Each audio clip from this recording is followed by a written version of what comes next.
मैं उस बहन से हाथ जोड़ के विनती करती हूँ कि बहन, मैंने अपनी बेटी को बड़े लाड प्यार से पाला था। अब 3 साल हो गए मुझे रोते-रोते, अभी तक मुझे कोई न्याय नहीं मिला। जब से मैंने आपकी वीडियो देखी है, मुझे आशा की किरण दिखाई दी है। अगर आप उन सपूतों को कोर्ट में पेश करोगे तो मेरी बेटी को न्याय मिल सकता है।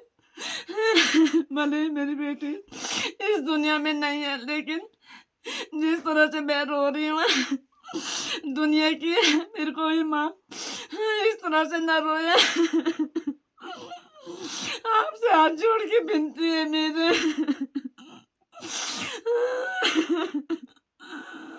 कि आप ये सारे सबूत कोर्ट में पेश करना। अगर आप चाहते हैं तो मेरी बेटी को न्याय मिले। आज भी मैं अपनी बेटी को याद करती हूँ तो मेरे साथ हर समय अन्याय हुआ। इन्होंने मेरी बेटी को दिखाया तक नहीं, शायद इसीलिए नहीं दिखाया क्योंकि इसमें बड़े-बड़े नेता थे।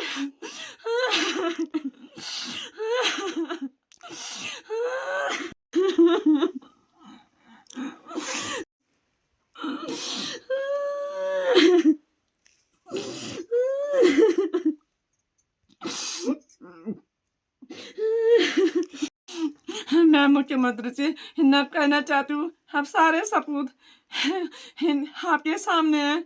अगर आप चाहे तो मेरी बेटी को न्याय मिल सकता है और हमारी उत्तराखंड की बेटियां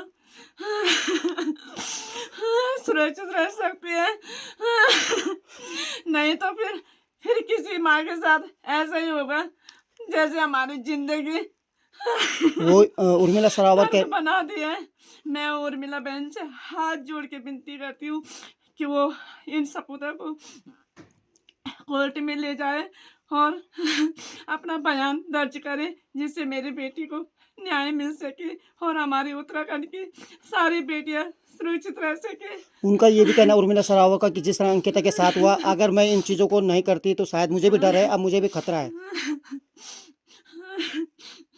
मैं ये चाहती हूँ कि उस बहन को सुरक्षा प्रदान की जाए, क्योंकि जिस तरह से मेरी बेटी ने भी कहा था कि मैं तुम्हारी सारी बातें बोल दूंगी, उसी तरह इस बहन के साथ भी कहीं ऐसा न हो कि ये भी मेरी बेटी की जैसे इस बहन को भी खतरा हो। इसलिए मैं चाहती हूँ कि इस बहन को भी सुरक्षा मिले और इस बहन ने मेरी बेटी के लिए इतनी बड़ी बात कही, इसके लिए भी मैं धन्यवाद देती हूँ कि बहन आप कोर्ट में जाके इन सबूतों को पेश करो, जिससे मेरी बेटी को न्याय मिल सके।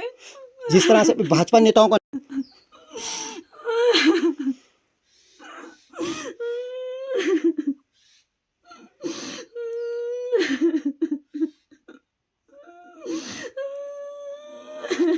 देखो, जैसे परसों 2-3 दिन से हमें सुन रहे हैं कि उर्मिला बहन जो कह रही है कि ऐसा-ऐसा अंकिता भंडारी, बिटिया अंकिता भंडारी के साथ हुआ है। उस दिन से एक तो मेरी मिसेज़ की बिल्कुल तबीयत ज़्यादा सीरियस हो रखी है और उर्मिला बहन जो कह रही है बिल्कुल सच कह रही है, क्योंकि उसमें कई ऐसे दिग्गज जो नेता हैं वो हकीकत उस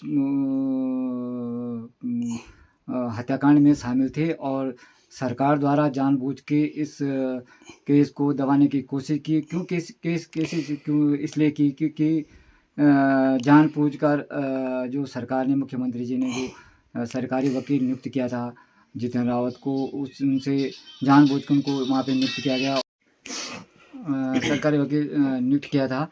तो उसी समय हमें लग रहा था कि भाई हमें जबकि हाई कोर्ट द्वारा ये कहा गया था कि पीड़ित पक्ष के माता-पिता अपनी स्वेच्छा के अनुसार सरकारी वकील नियुक्त करेंगे। तो हमें जितेंद्र रावत पे शक था और अगर हम नहीं जाते तो इस केस को तो कभी रफा-दफा कर देते, रफा-दफा कर देते।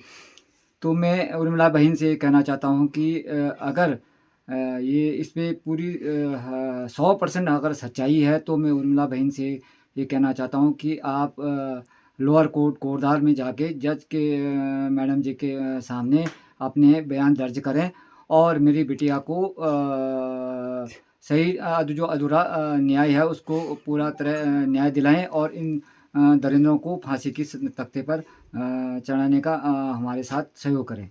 तो ये सभी एक ही थाली के चट्टू बट्टू हैं, इनको जानबूझ के सरकार द्वारा इस केस को दबाया गया है।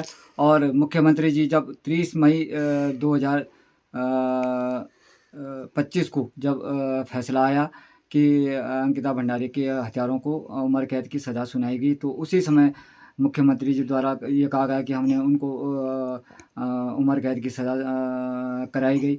ये उम्र कैद की सज़ा नहीं कराई, हमने कराई, क्योंकि हम हर दिन वहाँ जाते थे। और विशेष स्तर में अवनीश नेगी जी का धन्यवाद करना चाहता हूँ कि जो इस लड़ाई में उन्होंने हमारा पूरा साथ दिया और हर तारीख पे वहाँ पे खड़े रहे, ईमानदारी से उन्होंने केस लड़ा। तभी जाके उनको उम्र कैद की सज़ा हुई। और धामी जी ने ये कहा कि हमने दिलाई। भाई आपने क्यों क्या दिलाई? आपने तो जितना रवा इस केस को रफा दफा करने की कोशिश की गई।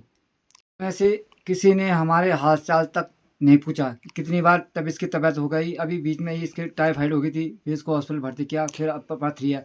अब परसों से जब इसने ऐसा सुना तो फिर एकदम उसकी तबीयत बिगड़ गई है।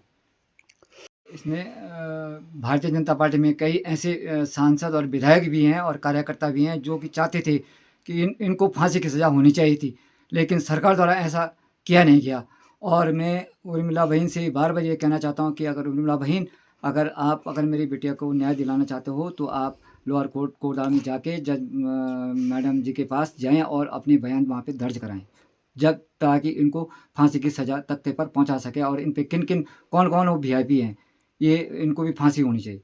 अब तो अगर सरकार, धामी जी अगर सरकार को बचाना चाहते हैं तो यही एक वो है सोल्यूशन है कि धामी जी तुरंत इनको पदों से हटाए और इनको कड़ी से कड़ी सज़ा दिलाएं। कड़ी से कड़ी सज़ा क्या दिलाएं? इनको फांसी की सज़ा होनी चाहिए। और न कि जैसे आपने कोर्ट में दबाव डाल के रेणु बिष्ट के बयान नहीं कराए जानबूझ के, जबकि मैंने वहाँ पे एक ज्ञापन भी दिया था, मैडम जी को ज्ञापन दिया कि मैं नया वकील रेणु बिष्ट जो के बयान लेंगे वो उसको मैं नया वकील नियुक्त करूँगा।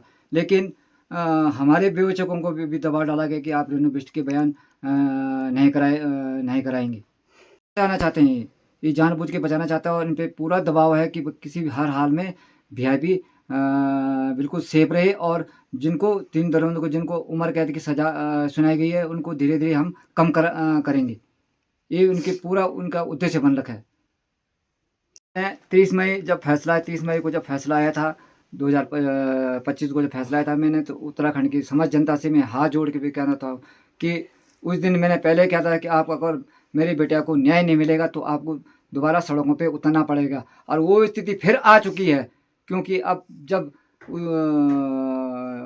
भारतीय जनता पार्टी के कुछ कार्यकर्ता ने पूरा नाम उजागर कर दिया कि भाई ये थे, तो अब जब तक इनको फांसी की सज़ा नहीं सुनाई गई तब तक मैं उत्तराखंड की जनता से ये कहना चाहता हूँ कि आपको फिर दोबारा आप सड़क में उतरना ही पड़ेगा। अगर आप ये वीडियो YouTube पर देख रहे हैं तो हमारे चैनल को सब्सक्राइब कर बेल आइकन दबाएं और Facebook पर देख रहे हैं तो हमारे पेज को लाइक करें।